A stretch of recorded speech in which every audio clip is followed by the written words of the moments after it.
Eto na mga kababayan, wag kayong natutuwa lang kayo. Pero dito baka malungkot kayo ha. Oh, Juan Pineda, Angela Raimundo. Oh, wag kayong malulungkot dito. Dito na. Oh, ha? Oh, wait. Oh. Ah, pasok! Namakyaw ang pamilya Duterte ng mga ari-arian sa Davao City at Metro Manila. Nako, Metro Manila, Davao City na makyaw ang mga Duterte. Anak ng tinapa, saan kaya nila kinuha ang pinambili? Baby Torre Campo, late ka na ha. Ang tanong ko dyan, Hermes Valdez, saan kaya nila inala ang pinambili nila? Kung wala naman silang negosyo, sabi ng tatay nila. Diba? Putik na yan mga kababayan ha. Ayan merong data. Sa mga DDS, syempre magbubulag-bulagan sila. Diba? Sasabihin nila, okay lang yan magnakaw. Idol naman namin, diba? Ganun Anton Cordero. Wala nga pamasahe. Tapos kita mo, namamakyaw ng mga ari-arian sa Davao, Metro Manila. Iba, grabe. Sige na, eto na. Bakit? Pasok. Namakyaw ang pamilya Duterte ng mga ari... Ang sakit pakinggan nung namakyaw no? Ang sakit pakinggan nung namakyaw ng ari-arian ng mga Duterte. Putik na yan. Grabe. Tuloy natin ha. Wait. Namakyaw ang pamilya Duterte ng mga ari-arian sa Davao City at Metro Manila, ayon kay Senador Antonio Trillanes IV. Ito ay sa kabila ng pahayag dati ni Duterte na simple lang ang buhay niya at wala siyang pera. Contrary dun sa pinapalabas nila na simple silang mga tao, simple silang pamilya, ang kanilang pamumuhay ay simple. Hindi po. Marami silang ari-arian. Mahirap. Diyos ko! Kapag mananatili pa rin kayo dyan, tandaan nyo, itong balita na ito, hinukay ko. Hinukay ko mga kababayan. Binalikan ko yung mga sinasabi ni Antonio. Bakit? Kasi trending ngayon to. Diba? Dahil wala namang ibang lumalabang kay Digunyo, kundi itong si Antonio. Kung noon pa, namimili na mamakyaw ng mga ari-arian ang pamilyang Digunyo, tanong, paano pa kaya nung naging presidente, congressman, mayor, vice president, ang buong pamilya niya? Baka hindi lang dito sa Pilipinas na yan namili ha? Sana hindi naman. Baka marami ng ari-arian yan sa China. Baka lang naman. Diba? Kasi kung noon pa yan, mga kababayan, kabayan ko, kapatid ko, Jen Mirapuentes at Mila Hugo, Elena Gilua, mas maraming nakuha yan. Nung naging presidente, congressman, mayor, vice mayor, vice president, itong pamilyang to. Diba mga kababayan? Kayo, naiisip nyo ba yung naiisip ko? Deter Ocampo T? Diba? Jasmine Ines Hidalgo. Legendary TV. Elma Dunor. Judith Madriaga. Paano yan? Putik na yan. Baka mamaya, meron na silang isang barangay sa China. Baka lang naman. Hirap yan. Hindi ka basta-basta namamakyaw ng mga property. Kung yung mga ordinaryong tao, kung may isa kang property yung tahanan mo, okay na dapat yon, sapat na yon. Kung may isa pa, sige. Pero yung mga 10, kailangan ipaliwanag yan. Ako kaya ko ipaliwanag yan. Diba? Jane Watson. Ako, kaya ko ipaliwanag kasi dugo, pawis, laway. Oo. Ang puhunan ko. Pero mga kababayan, nagpapanggap, nakatira sa kubo. Tapos malalaman natin sa iba't ibang lugar sa Pilipinas, Metro Manila, Davao at iba pa, abay namakyaw ng mga ari-arian ang idolo nila. Sa listahang eksklusibong ibinigay ni Senador Antonio Trillanes IV sa GMA News, may 41 ari-arian na pagmamay-ari ng pamilya Duterte. Naku po, dami mga kababayan, Gemma Galicia. Napakarami, 44 nung panahon na hindi pa presidente ang tatay niya. Di ba? Ate Evangelina Camilosia, naimbag na rabi. Papa Ruel, ano masasabi mo rito? Romy Lagrana, Irene Pulo, di ba? Daisy's Kitchen, baka galing sa drug man. Kaya nga, kasi kung sila magiging transparent, di sana hindi tayo nag-iisip ng kung ano-ano, di ba? Di ba? Kaya lang binibigyan tayo ng palaisipan Kaya ang ating panawagan, pirma. Pirma. Huwag mo nang patagalin, pirma. Di ba? Huwag nang patagalin, pirma.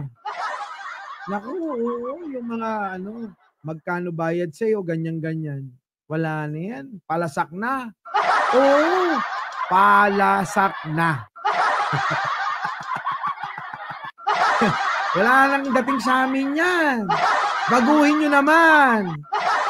Medyo yung may argumento naman patungkol dito sa tinatalakay natin para hindi naman naming isipin na talagang kayo'y mga mangmang. Diba? Pag pupunta kayo dito sa channel ko, nag-effort na kayo't lahat-lahat. Biruin nyo bago kayo maka-comment, nag-subscribe kayo. Tapos ang dadala-dala nyo, ganyan lang. Bayaran. Walang dating yan. Gawin nyo yung malalim na argumento patungkol dito sa binabalita ko. O hindi kayo makakasabay sa mga talata ko. Diba? Wag na, hindi na kailangan magsulat dito. Lahat ng sinasabi ko galing sa puso't isip ko. Ora mismo. Pero kayo, kita nyo yung mga vlogger nyo. Abay, napakahaba ng sinulat. Halos buong maghapong nagsusulat. Putik na yan! Nung napanood ko, 5 minuto na lang. Anong klase yan? Nag-review pa yan. Nag-google pa yan. Anak lang Gumamit pa ng Webster Dictionary. Encyclopedia. Puta! Yung sasabihin, fake news pa rin. Lang yan na yan. Ito. Tignan nyo. Sa listahan nakalagay ang transfer certificate of title number ng bawat property. Nakalagay dito na may 34 properties sa Davao City, isa sa San Juan, 2 sa Dipolog, isa sa Cagayan de Oro, isa sa Parañaque, isa sa Quezon City, at isa sa Davao del Norte. Ako, dami dami ari-arian Diba? Paliwanag mo yan, Digong.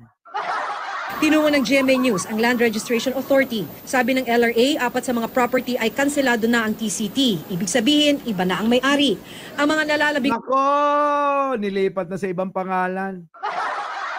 Property, tama ang mga pangalang nakasaad sa listahan ni Trillanes. Si dating Davao City Mayor Sara ay may 15 ari-ari. Nakita nyo ba itsura ni Sara noon? Para sa mga nagsasabing fake news ako? Tingnan nyo Listahan ni Trillanes. Nakita nyo pagmumukha niya? Abay, kataba dito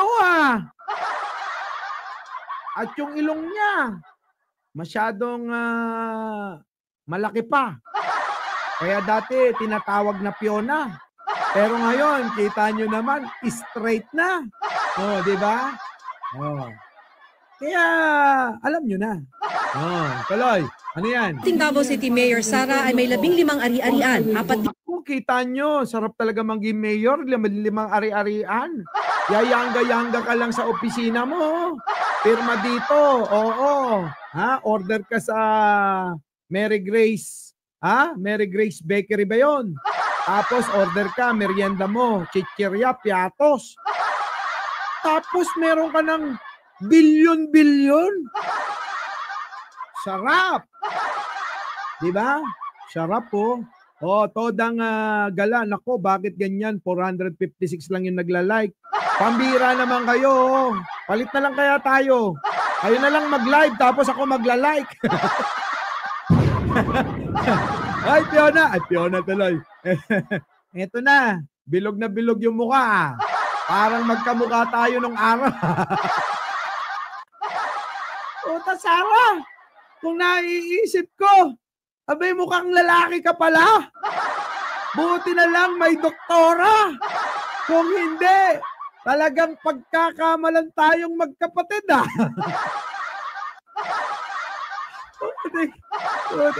Sige na, ito na. Una talaga naman. O, tuloy. Dito nakapangalan kasama ang asawang si Atty. Kita nyo. Lakihan nga natin. Lakihan mo, boss. Halak ka! Si Sarah. Parang pumuputok ka. Oh, Sarah. Ano ba totoo? Ha? Ibang-iba na, no? Kaya kayo, naisin nyo maging vice-presidente. Para nang sa ganon, medyo ma-enhance pati itsura. Ganon. Sige, tuloy. Meneses Carpio. Si Vice Mayor Paulo naman may 10 ari-arian. 2 dito nakapangalan sa asawang si Lovely Sangcola Duterte at 2 naman sa isa pang asawa na si January. O, kita nyo, 2 pala asawa niya. Kaya ako napapaisip mga kababayan, para makapanligaw pa ng isa. Pwede bang mag-convert din ako? Para naman, magaya ko siya. Alam nyo na. Ulit. Paulo, ilan sa'yo? Si Vice Mayor Paulo naman may 10 ari-arian. 10 ari-arian naman to. Si Sarah, 15. Di ba? Eto si Paulo, 10. 2 dito nakapangalan sa asawang si Lovely Sangcola Duterte at 2 doon sa unang asawa. 2 naman sa isa pang asawa na si 8 doon sa asawa. Ulit. Ulit. asawang si Atty. Meneses Carpio. Si Vice Mayor Paulo naman may 10 ari-arian. 2 dito nakapangalan sa asawang si Lovely Sangcola Duterte 2 sa una. at 2 naman sa isa pang asawa na si January. Patas lang tagdalawa.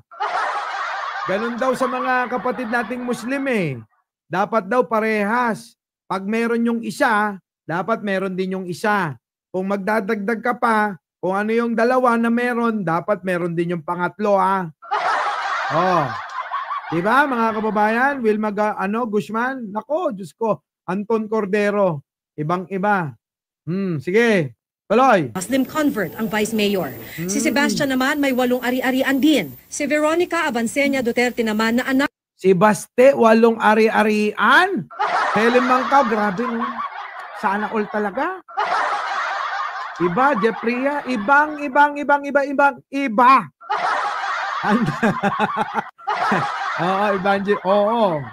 Papayag ako. Ate Evangeline, papayag ako magpa-convert. Basta pumayag si Mami Gina.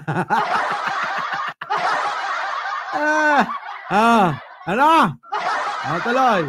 ni Duterte kay Hanilet, nakapangalan ang 2 pang ari-arian. Nako, kay Hanilet meron din Sarap. Grabe, sarap-sarap ng maging Duterte. Pwede bang magpaampon, Digong? Papaampon ako. Amponin nyo na ako. Baka naman, kahit isa lang. Pwede na. Diba?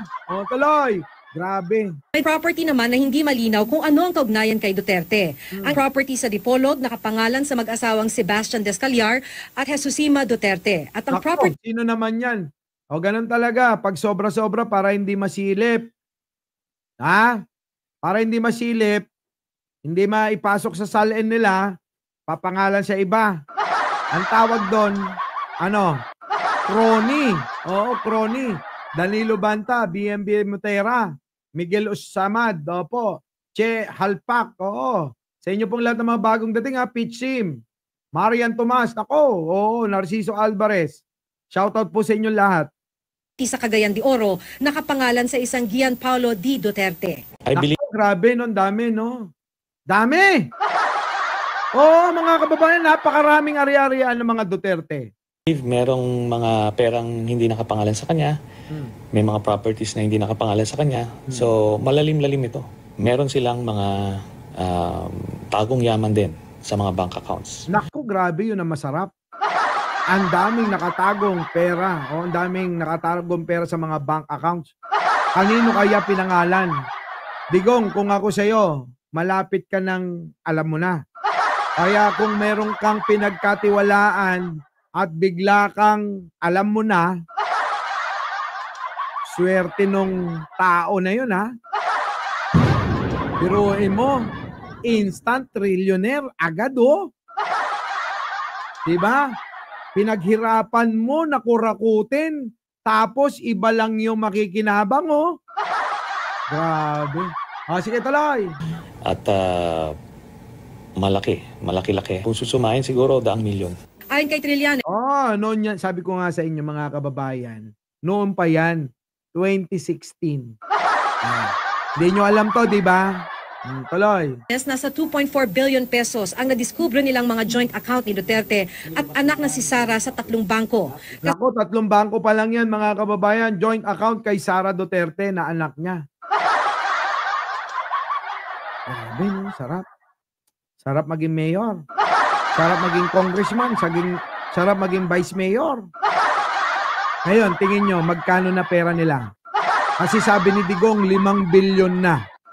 Kung noon, milyon, ngayon, bilyon. Hindi pa kasama yung hindi dinideklara. Pag dineklara lahat, tingin nyo, magkano yan? Tingin ko baka hindi lang bilyon, trilyon yan. Grabe. Tuloy. Salukuyang inaalam ni Trillanes sa pamamagitan ng mga dokumentong nakuha niya kung sino-sino ang nag-deposit sa mga bank account ng mag-amang Duterte mula 2005 hanggang 2015. Kung government transactions man yan, malaking problema tayo dyan. Corruption yan. Corruption yan. Kung government transaction, corruption yan. Kung illegal activities naman yung pinanggagalingan yan, mas masahol yan. Mas masahol yan. Kung eto lang naman, kung droga galing yan, abay, mas kakaiba yan mga kababayan. Ha? Alam nyo, iba talaga nagagawa ng pera. Kapag demonyo ka, naging demonyo ka, pag demonyo ka, pag nakakita ka ng pera, nako, hihigitan mo pa yung diablo. Pag mabait ka, medyo kukurot ka. Pero kapag ka-demonyo ka na at hayok ka sa pera, tandaan nyo, ay grabe, wala na. Lamon na lamon ka, gusto mo pera. Tingin ko parang ganyan sila. Mamaya, si Piatos, tatalakayin natin, ha? Tuloy. Kasi kung ikaw mamumuno ng bansa, and yet, ikaw mismo ay parte sa mga sindikato, mga illegal na activities, pagka naging presidente na siya, mahirap na yan. Kita nyo mga kababayan, nung panahon na tinalakay yan, hindi pa presidente yan. Ngayon ang tanong ko, dumaan ang marami ng taon na naging presidente na si Digong at naging vice-presidente na si Sara. Tingin nyo magkano na? Mga kababayan, tingin nyo magkano na? Grabing dami ng pera. Kaya ngayon, Banat Boy, alam mo na, kailangan maraming pera. Di ba? Sa mga mga bagong dating, para maunawaan nyo yung naratibo ng tinatalakay ko, abay umpisan nyo dun sa unahan nang hindi kayo malito. Lalong-lalo na yung mga tanga at bobo. Na mga DDS dito. Dan Frederick Carion. Di ba? Putik na yan kapag hindi nyo inumpisan to. Mabibwisit lang kayo sa pagmumukha nino nung gustong maging mayor namin sa Caloocan, no? Di ba, Tingting Gatdula? Oh. Putik na yan, oh. Pag ito hindi naging mayor, kawalan nyo. Mga taga Caloocan. Pag ito hindi naging mayor, tandaan nyo, kawalan nyo. Our beloved Boss Mike